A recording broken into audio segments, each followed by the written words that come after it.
Grazie a tutte le persone che partecipano a questo dibattito. Nello diceva, oggi non c'è una grossa partecipazione, che è anche strano perché in questi ultimi tempi abbiamo portato avanti delle iniziative particolarmente partecipate, forse iniziata l'estate, poi c'è anche il problemino degli F-35. Comunque il problema riguardante la legge elettorale sarda non è assolutamente da sottovalutare, ancor meno da dimenticare. Sono dell'avviso che la Sardegna abbia perso, perlomeno il Consiglio della Regione Autonoma della Sardegna abbia perso un'occasione per dotare la Sardegna di uno strumento elettorale più emancipato e più equo rispetto ai bisogni della nazione sarda. Una legge che è iniziata male, perché è iniziata già tempo fa con una proposta di legge passata in Consiglio che ha visto la riduzione dei consiglieri per la Sardegna da 80 a 60. È stata quella una scelta a mio avviso infausta, perché quando nello Statuto di autonomia si decise per gli 80 consiglieri per la Sardegna, quella era una scelta che nasceva da un'analisi seria delle esigenze geografiche e soprattutto politiche della Sardegna. La Sardegna ha avuto sempre un numero enorme di partiti e di movimenti identitari, che poi sono quei movimenti identitari che hanno fatto la differenza nella storia e che hanno portato anche alla nascita dello Statuto speciale. È stato quello una scelta decisamente antidemocratica. È stata la risposta praticamente all'esigenza di tagliare i costi della politica, per cui c'è stato anche quello in un secondo tempo, ma c'è stato anche un feroce taglio alla democrazia per tutti i sardi. Questa legge nasce male, è una legge che discrimina, è una legge che esclude, quindi una legge che è stata fatta per consolidare in Sardegna un modello politico tipicamente italiano, cioè che è il bipolarismo, un blocco di destra e un blocco di sinistra,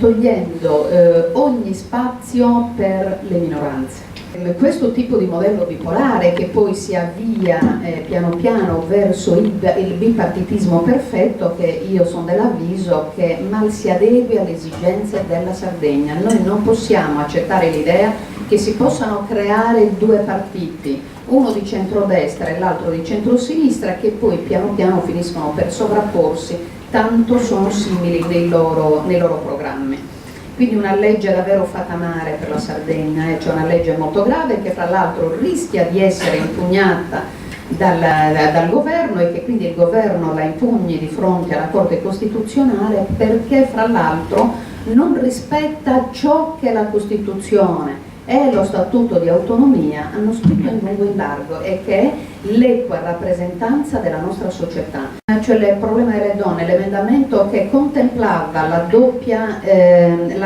rappresentanza di genere, e cioè che all'interno della stessa lista ci fosse la possibilità di dare due voti, un voto a un uomo, un voto a una donna, cioè qualora si dessero due voti c'era la possibilità di votare una donna e un uomo, mettendo la donna nelle stesse condizioni di partecipazione di un uomo, non che le donne vogliano essere privilegiate perché per forza devono vincere o essere incastrate dentro gabbia rosa, ma neanche se ne parla. L'idea di democrazia è un'idea totalmente diversa, le donne partono fortemente svantaggiate, per cui la doppia preferenza avrebbe dato la possibilità di essere votate in una percentuale decisamente più alta. Il Consiglio della Regione Autonoma della Sardegna sino ad oggi è costituito da 80 consiglieri, solo 7 sono le donne, di cui 3 passate con il listino, quindi diciamo che come rappresentanza è davvero una beffa e una vergogna. Quindi questo è un problema molto, molto grosso. C'è stato fra l'altro un atto gravissimo che in democrazia non dovrebbe essere assolutamente ammesso, e cioè il voto segreto, perché la proposta del voto segreto contro l'emendamento per la doppia rappresentanza di genere proposto da un capogruppo del centrodestra, e che lui è stato coraggioso perché si è esposto, poi ha tirato su il muretto a secco dove dà la possibilità a quelli meno coraggiosi di votare. Molti di loro hanno fatto grandi dichiarazioni a favore invece dell'emendamento, poi nel momento dell'espressione del voto è assolutamente successo ben altro. Per quanto riguarda gli sbarramenti, si è arrivati alla conclusione di stabilire uno sbarramento per coalizioni del 10% per le coalizioni, mentre per i partiti che si presentano individualmente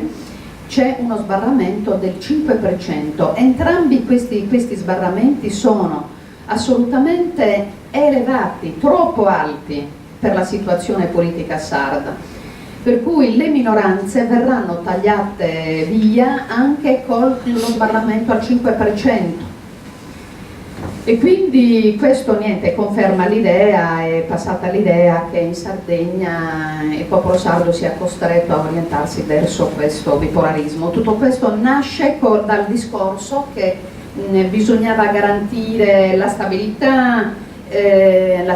di governo, tutte frottole, perché la stabilità comunque è garantita dal premio di maggioranza ed è garantita dallo stesso fatto, dal fatto stesso che il presidente, cioè dal presidente che vince, e quindi era una scusa per praticamente far fuori tutte le diversità. Questo sistema che porterà di fatto al bipartitismo concentrerà più potere nelle mani di pochi e concentrerà più privilegi, per cui sarà una oligarchia che via via sarà sempre meno controllabile.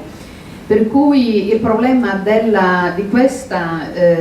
legge elettorale è un problema enorme che si apre per noi sardi, è un problema che andrà rimesso assolutamente in discussione, anche se numerosi consiglieri hanno pensato di presentare nuove leggi che ripristinano così l'idea dell'emendamento bocciato, cosa a cui io poco credo, perché si doveva battagliare di più in sede di consiglio perché passasse l'emendamento. Una cosa sconcertante nasce anche così dalla presa di posizione delle donne del centrodestra, che non hanno difeso la legge, non l'hanno difesa e alla fine hanno votato tutti coerentemente a favore di una legge che è una legge mostruosa. E così è la situazione.